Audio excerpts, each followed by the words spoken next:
The reading for the 26th Sunday after Pentecost is Hebrews, the 10th chapter, which can be found on page 976 in the Bibles in the pews. Images of worship and sacrifice are used throughout Hebrews to highlight what Christ has uniquely accomplished. Because we have received forgiveness through Christ's death, we live trusting in God's promises and encouraging love and good works from each other.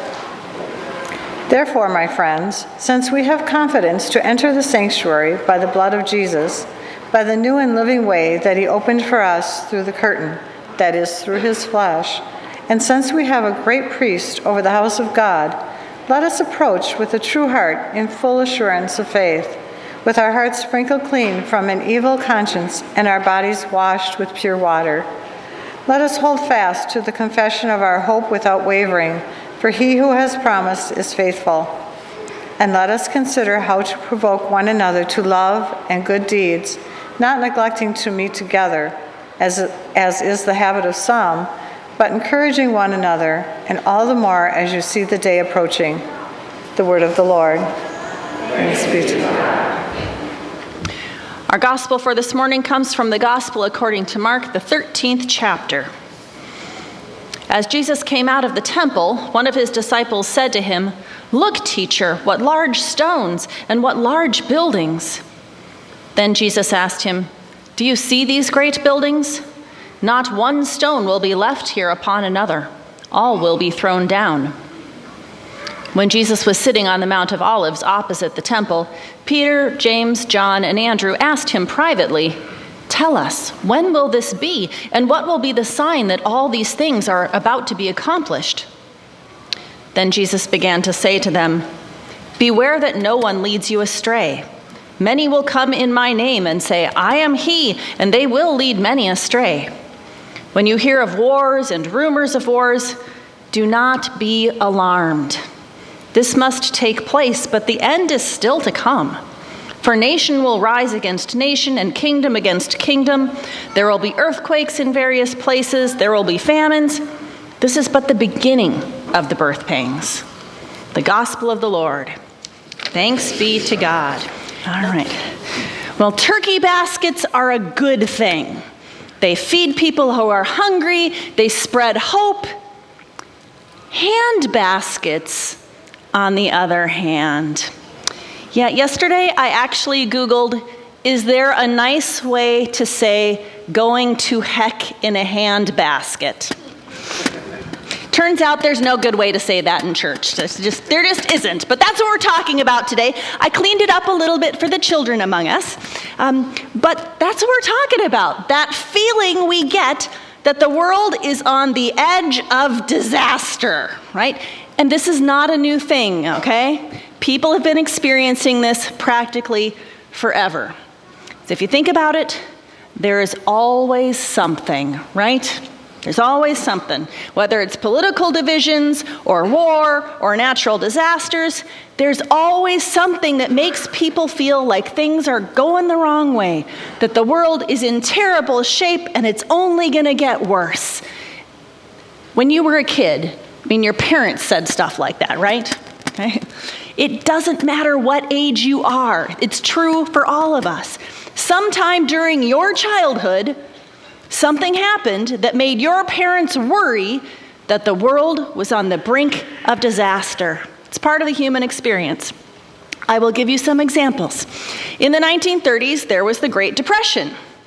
My grandmother lived through the Great Depression, so when she would cash her Social Security check, she would take that little bundle of bills and she would put it in the crisper drawer in her fridge. How do I know this? Because I found a little roll of cash when I was helping her make dinner once. Okay?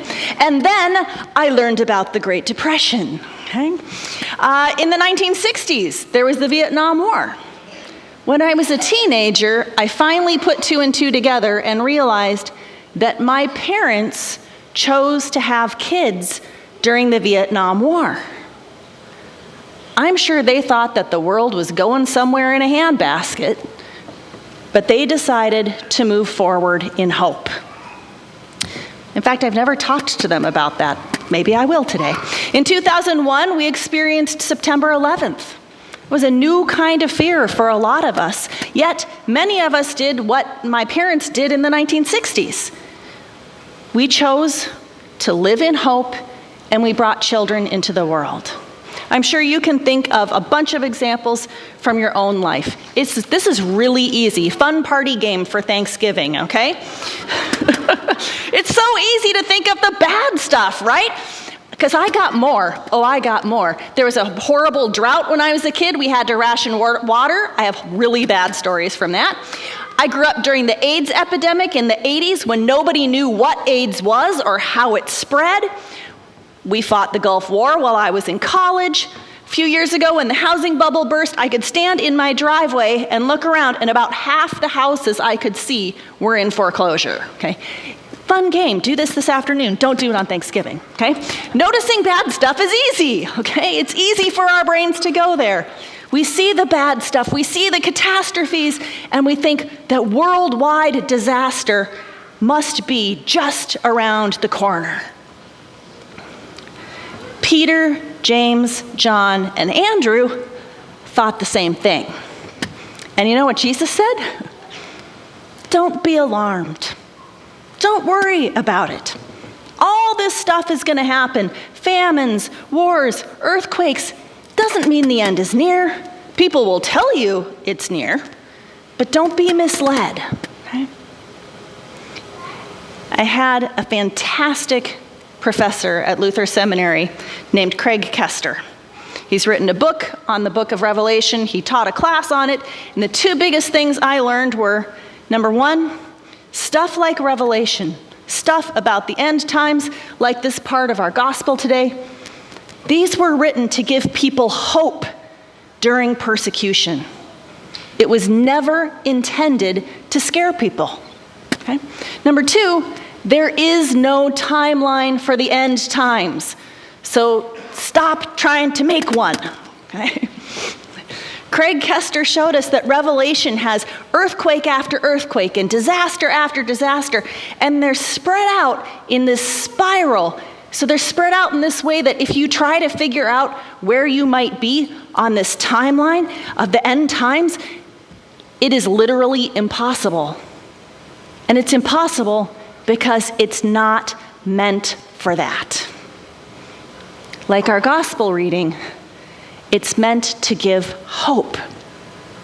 Speaking of which, let me tell you a little bit about Mark's gospel, which will make this make more sense. Mark's gospel was written around the year 70 AD, near the end of the Jewish revolt against the Romans. And do you know what happened in Jerusalem in the year 70 AD? The Romans destroyed the temple in Jerusalem. Okay? So in Mark's gospel, when the disciples are oohing and aahing over how impressive the temple is, made out of these huge stones, Jesus tells them that it's going to be destroyed. And that when that happens, they don't need to be alarmed. The destruction of the temple will not mean that the end is near. Okay. With Mark being written around the year 70, most of his readers would know that this has happened. They would know that the temple was destroyed. They'd be living in the time right after this. And they may have been being persecuted by the Romans. They may have been living in fear. And Mark's gospel shows them Jesus telling them not to be afraid, even though it feels like the world is going somewhere in a handbasket to them. Okay? There is always something. For people in every time and place around the world, there is always something. My daughter yesterday asked, so Mom, what are you preaching on tomorrow? And so I told her, well, when things are going to heck in a handbasket, and she looked at me and she said, oh yeah, that would be good. That would be good to talk about. She's only 12 and she knows that feeling of, things are not in good shape. Okay? So what do? How do we make a way forward in troubled times? Well, I think making a way forward is a really good instinct. Okay? It's better than curling up in a ball. Okay? So let's see what our first reading has to say. Hebrews chapter 10. Verse 23 says, "Let us hold fast to the confession of our hope without wavering, for the one who has promised is faithful." That is a great place to start. Our hope is in God, not in humanity. Last week, Glendy told us not to look to human leaders for wisdom, right? She said there is no hope for us there. Okay? And she didn't just make that up, it's in the Bible. Okay? And we hear echoes of that in Hebrews. Our hope is in God, and God is faithful. The next two verses are perfect for troubled times. I love these. "Let us consider how to provoke one another to love and good deeds, not neglecting to meet together, but encouraging one another, all the more as you see the day approaching." Isn't that great? Provoke one another to love and good deeds. Come together for worship, come together for conversation, and provoke one another to love and good deeds. When things get bad, it can be easy to pull up the covers and stay in bed, right? Hebrews says that's not the answer. When times are tough, don't neglect to meet together. Get out of bed and come to worship. Get out of bed and come to church. Come together and provoke each other in a good way. If we curl up in our own little cocoon, we lose hope, and we don't move ourselves or the world to a better place. But when we remember that our hope is in God, who is faithful and who keeps promises, that hope gives us the strength to get up and show up. And when we get together, we can encourage each other. Hebrews says to do that all the more when things get even worse, okay? Because when things seem hopeless, that's the time we need each other the most. That's the time to get together and find some hope. And you know what? Sometimes something actually does get better. It happens sometimes. I Googled something else yesterday. Back in the 80s, we had this giant hole in the ozone layer. Do you remember this? And then over the years, the scientists have been following it, and it's been getting smaller, which is a good thing. Just last week, I heard that a UN study came out showing that given some more time, that the hole in the ozone layer will heal. How cool is that? I mean, that's good stuff. That's fantastic. And I'm sorry to be a Debbie Downer, but at the same time, we know there's still always going to be something, right? Okay? There just is. Okay?